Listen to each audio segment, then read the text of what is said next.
복음 들고 가리라. 언제나 믿음 순종하며 담대하게 나가리라. 우리 주님 진실로 속히 오리라. 주의 크신 사랑 전하라. 나의 생명 아끼지 않으리라. 우리 주님 함께 하시리라. 아윌고 아윌고 주님 내가 여기 있나이다. 아윌고 아윌고 나를 보내소서. 난 가리라. 그리스도 명령받아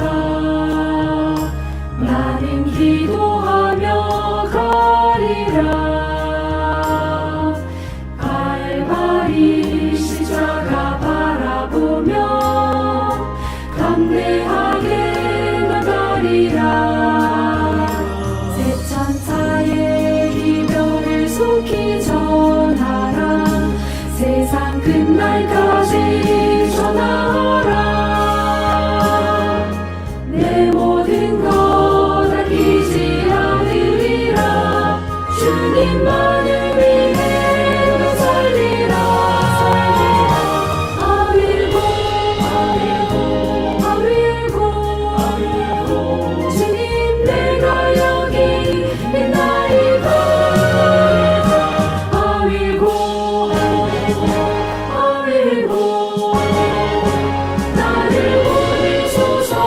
난 가리라.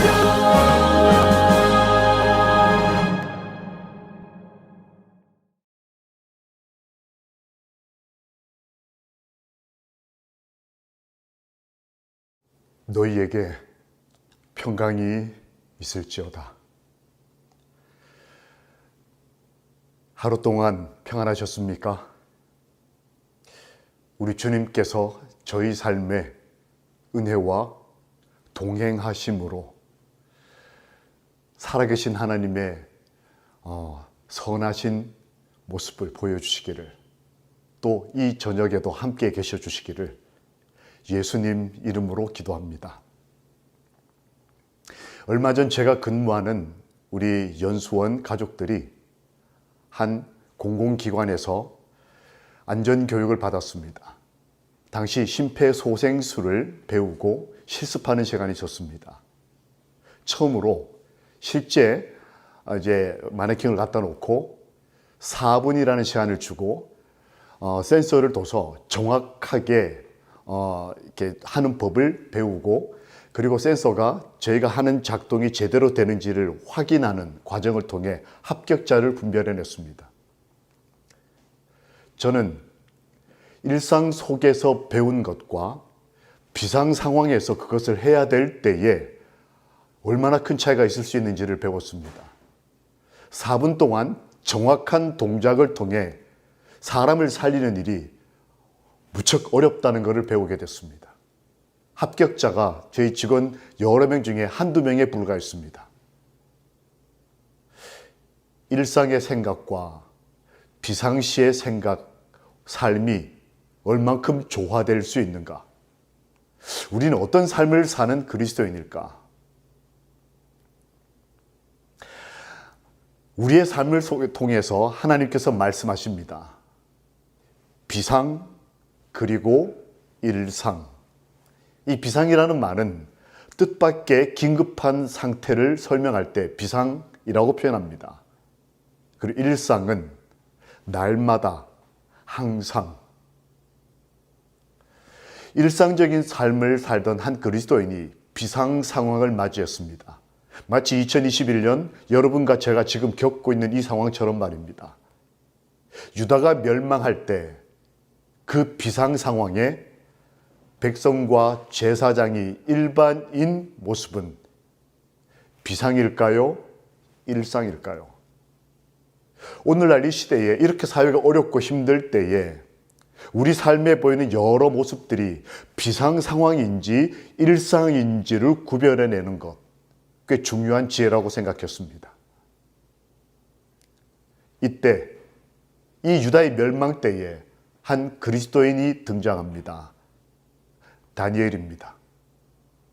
다니엘은 그 상황을 어떻게 이해하고 그의 비상과 그의 일상을 어떻게 연관지어 살아가는 하나님의 사람이었을까요? 그는 거룩한 신들의 영이 있는 사람이었다라고 기록되어 있습니다. 그 개인적 경험으로는 비상 상황인데 그는 그 비상을 일상처럼 살아야 했습니다. 오늘날 이 한국 혹은 이 세계가 비상시국에 접해 있지만 그것이 하루 이틀 지나면서 그 비상이 일상화되어 가고 있습니다. 다니엘도 그런 경험을 했습니다. 그때 다니엘은 기도의 응답을 받는, 하나님께서 보실 때에 거룩한 신, 성령께서 함께하는 사람으로 그의 비상과 일상이 통일성을 이루고 있었습니다. 그는 성령의 지도에 굴복하는 하나님의 사람이었다. 성령께서 그에게 임하셨다. 그는 종교 지도자가 아니었습니다. 어떤 의미에서 보면 일상적인 삶을 사는 사람이었지만 그는 그 상황에서 비상적인 상황에 대비한 하나님과 연결된 성령의 사람이었다라고 기록되어 있습니다.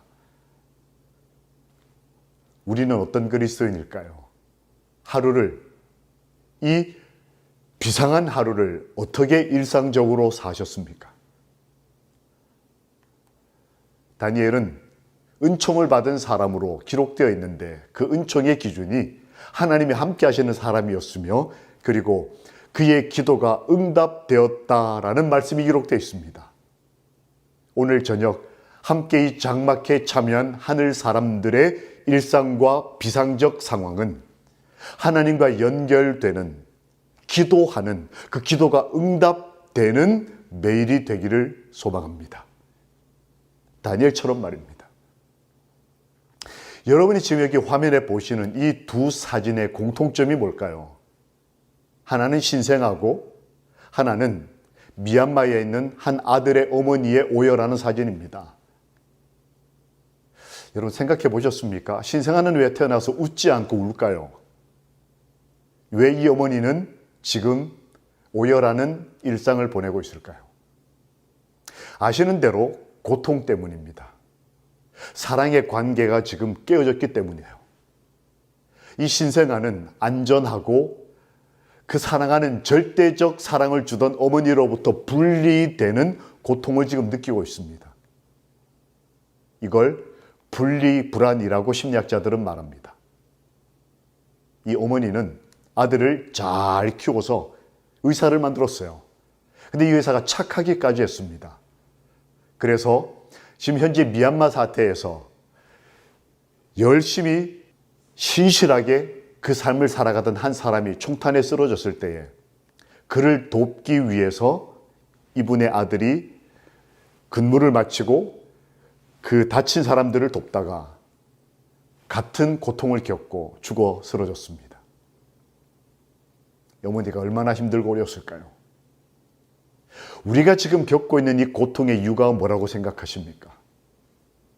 그 죄의 근원적인 고통, 하나님과의 분리의 고통, 이것을 회복하고 연결할 수 있도록 하나님께서는 여러 제도와 방법을 가르쳐 주셨는데 그 중에 하나가 기도입니다. 그것은 말씀에 이렇게 기록되어 있습니다. 하나님께 대한 사랑의 관계를 표현하는 방법이 기도다. 기도하지 않는 것은 관계의 단절을 의미한다. 오늘 기도하셨습니까? 이 어렵고 힘든 시대에 이것이 일상화되어 가고 있는 때에 우리 믿음의 선배는 기도를 통해 하나님과의 단절을 회복하고 그 분리불안을 극복해내는 하나님의 사람 지도자가 됐습니다. 우리도 오늘 기도함으로 또 기도의 응답을 받음으로 살아계신 하나님과 손을 잡고 연결되게 되기를 우리의 기도를 들으시는 예수님 이름으로 기도합니다. 아멘. 다니엘은 일상 속에서 훈련의 삶을 살았습니다. 그는 기도를 통해 하나님 보는 법을 배웠습니다. 기도를 결심했다라고 말씀에 기록되어 있습니다. 한 신학자는 말했습니다. 복음이 내면화되고 개인화될 때 종종 왜곡을 일으킨다. 그것이 복음의 텅빔이다. 복음이 내면화되고 개인화되는 것은 중요한 성화의 과정입니다. 그러나 그것이 왜곡될 때는 사람들에 대한, 하나님에 대한 지향점이 사라지게 될 때는 복음이 비어버린다는 것입니다. 우리의 복음의, 우리의 신앙의 지향점은 하나님이십니다. 그리고 하나님과의 관계가 회복될 때에 다시 우리는 이웃을 향하여 우리의 눈을 돌리고 복음의 공공성을 회복하게 되는 것입니다. 다니엘은 그 신앙이 하나님과의 관계에서 개인화되고 내면화되는 과정을 거쳤지만 그것이 바른 지향점을 찾게 됐을 때 성도들과 교회를 향하여 기도하는 사람이 되었습니다. 일시적인 것들을 넘어서 영원한 것들에게로 연결되는 교육. 다니엘은 그 과정을 통해 경험되어진 기억, 체험들이 진리가 되는 그리스도인이 되었습니다. 그것이 성경이었습니다. 우리도 오늘 비상적인 일상을 살면서 오늘 우리가 체험하고 경험되어진 기억들은 결국 영원한 삶을 살아갈 때 우주 거민들 앞에 진리로 제시될 것입니다. 하나님이 우리를 얼마나 사랑하셨는지, 하나님이 우리의 기도를 얼마나 신실하게 들으시고 우리 삶을 인정하시고 존중하셨는지, 영원한 것들에 연결되는 교육을 다니엘이 받았다고 했는데 그것이 바로 기도였다. 우리 호남 하늘가정 여러분, 우리 기도하는 그리스도인의 정체성을 회복합시다. 그냥 아멘으로 끝나지 말고 간절함을 담아서 이 비상이 일상이 된 시대에 끊어진 하나님과의 관계를 회복함으로 이 불안함을 떨쳐내고 하나님 안에 평강을 얻게 되기를 소망합니다. 깨어 기도하라. 이것이 일하는 기술이다. 기도의 마디마디마다 하나님을 찾는 갈망으로, 참 다니엘 훌륭한 그리스도인 선배입니다. 갈망이 있었습니다. 기도를 통해 하나님과 연결되고 싶은 갈망이 있었어요. 그걸 일상적으로 훈련했고 그에게 갑작스럽게 닥친 비상 상황에서도 그 훈련된 기도를 통해 하나님과 연결되었으므로 그는 펼쳐진 하늘나라를 보고 우리 재림교회의 태동을 책임졌던 성경 말씀, 다니엘서가 기록되게 된 것입니다. 그는 그 역사 속에서 예수님을 보았습니다. 다니엘의 위대함은 어떤 나라의 흥망성쇠가 아니라 예수 그리스도를 보는 것이었습니다. 그의 지향점은 분명했습니다. 오늘 우리가 그처럼 이 거친 하루를 살아낼 때에 우리의 지향점도 먼저 하나님이 되셔야 합니다. 그리고 우리 가족과 이웃을 향하여 우리 가슴속에 살아 숨쉬는 복음이 공공성을 확보할 때까지 기도로 하나님의 손을 붙드는 신실한 재림 성도들이 됩시다. 왜냐하면 예수님도 그러셨습니다. 여러분 아시는 대로 예수님은 요한복음 17장에서 내가 비옵는 것은 여러 번 이렇게 기도하셨습니다. 이 비옵는다라는 걸로 번역된 이 원어는 자격 없는 사람이 절대자에게 이렇게 구걸하듯이 원할 때 이 단어를 씁니다. 하나님의 아들이, 죄가 없는 그분이 저희를 위해서 비옵나리 이렇게 기도하셨습니다. 기도하지 않는 이 죄를 위해서 기도해 주셨습니다. 이때가 비상 상황인지 일상인지도 구분하지 못하는 그런 저희들과 저희 가족들을 위해서 하나님의 아들께서 빌고 기도하셨습니다. 우리가 사랑하는 그분이 기도하셨으므로 우리가 기도하는 것, 그것은 당연한 사랑의 열매이지 않겠습니까? 새벽에 한적한 곳에 엎드려 홀로 밤을 지새시며 저희와 저희 가족들을 위해 기도하셨다. 아, 참 좋으신 분입니다. 깨어진 관계를 회복하고 하나님과 우리가 하나 되게 해주시도록 밤이 맞도록 기도하신 그분의 음성이 오늘 저녁에 밤을 맞이하는 저희들에게도 생생하게 들리고 저희도 함께 무릎을 꿇고 하나님과 하나 되는 거룩한 시간으로 들어갑시다. 그것은 선지자가 말하기를 신의 성품에 참여하는 것이다. 생활을 개혁한다고 하는 것은 뭘 먹고 안 먹고 아침에 일찍 일어나고 늦게 이런 것이라기보다는 한 발 앞서 신의 성품에 참여하는 것, 하나님과 연결되는 것, 그래서 그 성령 하나님께서 저희와 저희 가족들을 변화시키는 것을 감동적으로 경험하는 것, 멋진 그리스도인의 삶이지 않겠습니까? 다니엘은 그랬고 예수님도 그러셨다. 이 방송에 참여하는 7080 우리 어르신들, 집사님, 장로님들을 위해 기별을 전합니다. 이 사람들의 공통점이 뭘까요? 다니엘, 사가랴, 엘리사벳, 시므온, 안나. 두 가지 공통점이 있습니다. 그들은 연세가 높으신 분들이었어요. 다니엘이 90이 돼서 이 기도를 드리기 시작했습니다. 물론 일상 속의 기도가 가장 중요한 비상시의 기도가 됐다는 것을 의미합니다. 사가랴, 엘리사벳, 시몬, 안나 다 기도하는 사람들이었고 그들의 삶에는 성령의 역사가 함께 있었다고 기록되어 있습니다. 그들의 공통 분모는 기도로 예수님을 만나는 것이었고 성령 하나님과 함께 있는 것이었습니다.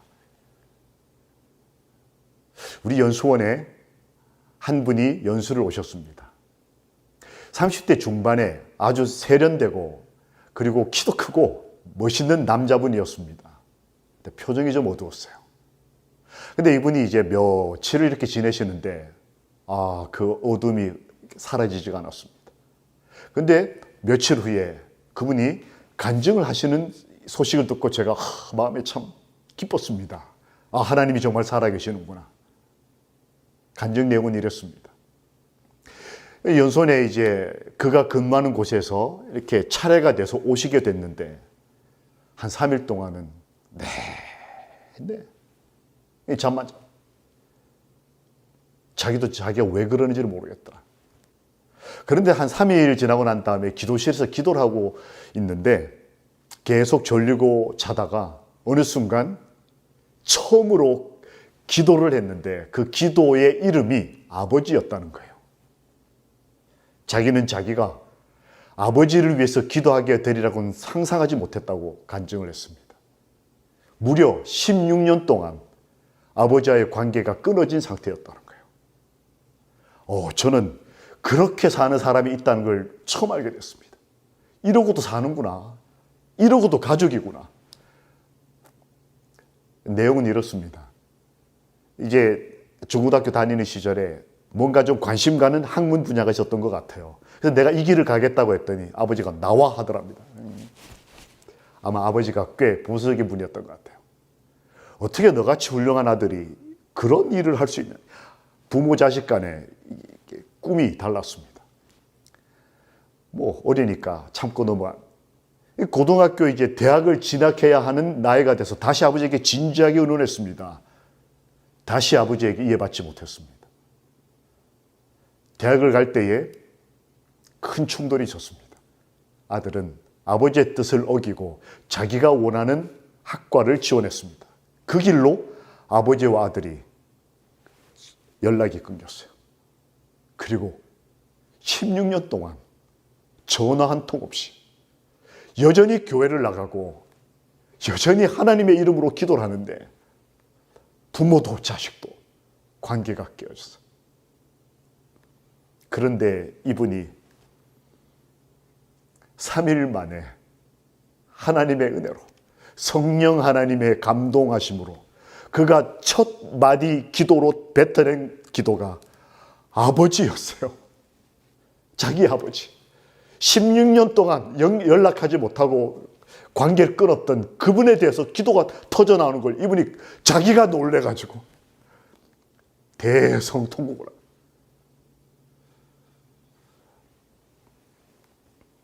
아버지라고 불러놓고는 더 이상 기도를 이어가지 못하고 울던 이분이 내려오던 길에 세미한 음성을 들었습니다. 그리고는 아버지에게 전화를 했습니다. 이분 표현에 딱 3마디를 했다고 그래요. 첫 번째, 전화를 저쪽에서 아버지가 받으셨어요. 첫 마디, 아버지. 한동안 말을 잇지 못하는데 저쪽에서도 아무 소리가 들리죠. 두 번째 마디, 아버지 아들로 낳아주셔서 감사합니다. 자기가 그렇게 말하게 될 줄 몰랐다는 거예요. 근데 그렇게 말을 하게 누군가가 자기 마음을 흔들었어요. 성령께서 하신 것입니다. 그때 전화 저쪽에서 아버지도 통곡하기 시작했어요. 그리고 이 아들이 전화기를 붙잡고 함께 눈물 흘리며 한동안을 침묵하다가 마지막으로 한 말이 이것이었다고 합니다. 아버지, 사랑합니다. 오랜 시간 만에 하나님께서 한 아들의 마음을 움직이시고 그 아버지의 마음을 움직이셔서 하나 되게 하는 이 씨름을 이겨내서 여호와와 그 안에서 하나 되게 하는 거룩한 그리스도인의 신앙의 열매를 얻도록 축복해 주셨습니다. 저는 그 아들과 아버지의 마음이 얼마나 점여지도록 이해가 되는지 돌아가신 아버지가 보고 싶고 죄로 단절된 하나님과의 관계를 회복하고 싶은 하늘가족 여러분, 하나님과 기도로서 씨름하고자 하는 욕망을 하나님께서 주심으로 열렬한 기도를 통해 하나님과 연결되고 그 안에서 쉼을 얻게 되기를 우리 주님 예수님의 이름으로 기도합니다. 이 저녁에 우리 하늘 가족들께 우리 주님께서 말씀하십니다. 기도하라. 함께 기도하시겠습니다. 살아계신 하나님, 저희를 위하여 지금도 기도하여 주시는 아버지, 저희로 아버지와 하나 되도록 기도할 수 있도록 도와주시고 저희의 기도의 신앙을 기억하여 주시옵소서. 예수, 저희를 위하여 중보 기도해 주시는 우리 주님 예수의 이름으로 믿고 기도합니다. 아멘.